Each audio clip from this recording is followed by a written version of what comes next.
Russia's income was only about 20% or 30% of Britain's per capita income.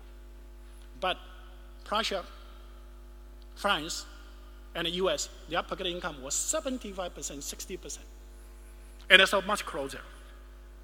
And then the Meiji Restoration, Japan also had a policy to support their modernization, and Japan was successful, unlike Russia and so on. And how come Japan was successful? The main reason is that the model for Japan's modernization was not UK. The model for Japan's modernization was Prussia. And Japan's per capita income was already about 40% of Prussia's per capita income, so it's not that far away. And in the post-war period, like Korea, Taiwan, and so on, they also have an industrial policy. They were more successful. And the reason why they are successful was they modeled Japan, and their per capita income was about 30-35% of Japanese per capita income. And in other countries, like China before the 79, they wanted to catch up UK or US immediately, or India at that time also wanted to catch up US immediately. But their per capita income was about 5%, 10% of US per capita income. So we can see that all the successful countries, basically, they took the country which their per capita income was about 100%, or at most 200%, of their per capita income. And that is a very important lesson that we need to learn from history. So based on that, I promote a new framework for industrial policy I call growth identification and facilitation. The first step is that you identify countries which have similar endowment structure as yours. Currently, their per capita income are about 100%, higher than yours, at most 200%. And they're growing dynamically in the past 20, 30 years. And look into what are their dynamically growing tradable sectors. And those kind of tradable sectors are likely to be your latent competitive advantages. My argument is very simple. Countries, if they have similar endowment structure, their competitive advantage should be similar.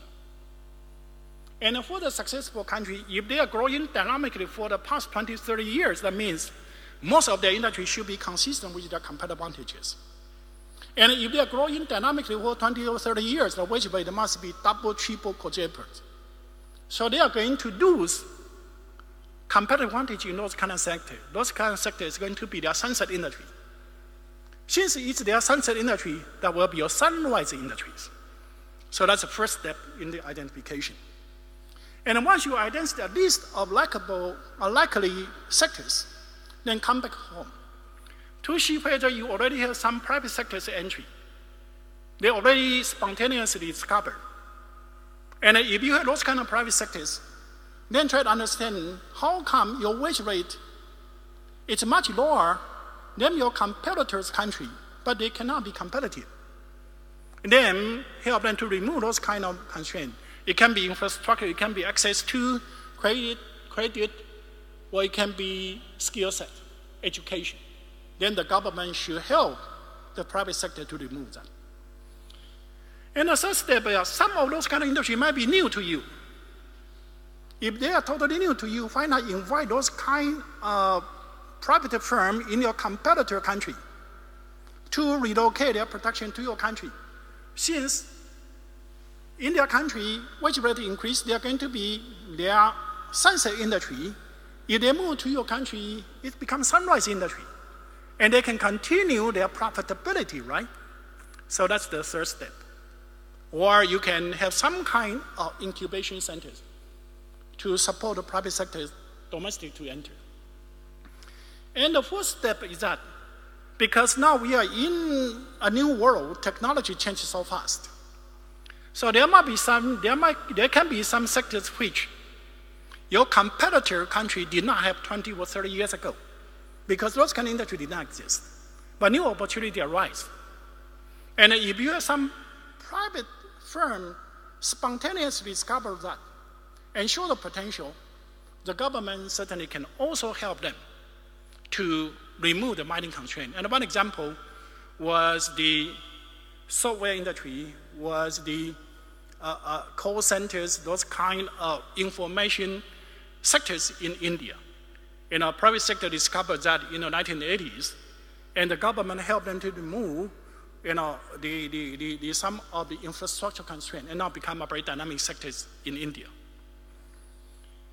And the fifth step is that in the developing countries, in general, both the hard infrastructure and soft infrastructure are poor. And as I mentioned, certainly it would be desirable to remove all the infrastructure for the whole nation, but because the capacity is limited, so the government can focus on the improvement in the industrial parks. Within the park, both hard infrastructure and soft infrastructure would be good enough to reduce the transaction cost. And industrial park can also be used as a way to encourage clustering. And the last step is that as industrial upgrading is an innovation, there's some kind of externality. So the government can give some kind of incentive to the private sector to enter. But I'd like to say this kind of incentive is to compensate for externality. It's not to compensate for the viabilities. So the amount will be very small. And we know that quantitative difference can cause qualitative difference, right? A small amount is used to compensate for externality. It's desirable. But if it's a huge amount to protect the non-viable firm, then it's not good.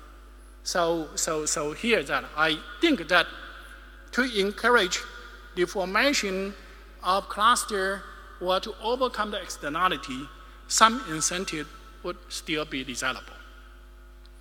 And with this, can we share some new light about the opportunity for the developing country? And yes, because the structural changes for the developing country is a catching up process. And for the country, if you grow in dynamically, you will graduate from the old sectors and move into the new sectors. And when you graduate from the old sectors, it will give the space for other countries to enter. And there's a term called the flying geese, created by Japanese scholars. And here it shows that kind of concept. When Japan first entered into garment industry after the Meiji Restoration, and they stayed that until the Second World War. And after the Second World War, they moved to the steel industries, and then Korea, Taiwan moved into the garment sectors. And then in the 1970s, Japan moved to the color TVs, and Korea and so on moved into the garment and the steel industry and so on. So you can see that step by step. And I'd like to say that when Japan in the 1960s, when its wage rate increased, and it gave up the labor-intensive manufacturing sectors, and it provided opportunity for Korea or Taiwan, Hong Kong, Singapore to industrialize and help them to turn into very dynamic growth. In the 1980s, Korea, Taiwan, Hong Kong, Singapore reached similar stages and relocate those kind of industry to China, help China to turn into a very dynamic, growing world manufacturing workshop, right? And China now reached the same stages. But I like to say the difference is that in 1960s, the manufacturing sectors in Japan employed only 9.7 million workers. In 1980s, Korea employed only 2.3 million workers. But today, China employs 85 million manufacturing sectors workers. Today, in Africa, both North Africa and Sub-Saharan Africa, combined together, they only employ 10 million manufacturing sector workers. So what means what? In the coming years, when China continues to have a dynamic economic growth, wage rate today in China for unskilled workers is $350 per month. In 10 years' time, the wage rate will reach 1,000 at least per month. So that means a lot of those 85 million manufacturing sector jobs need to be relocated.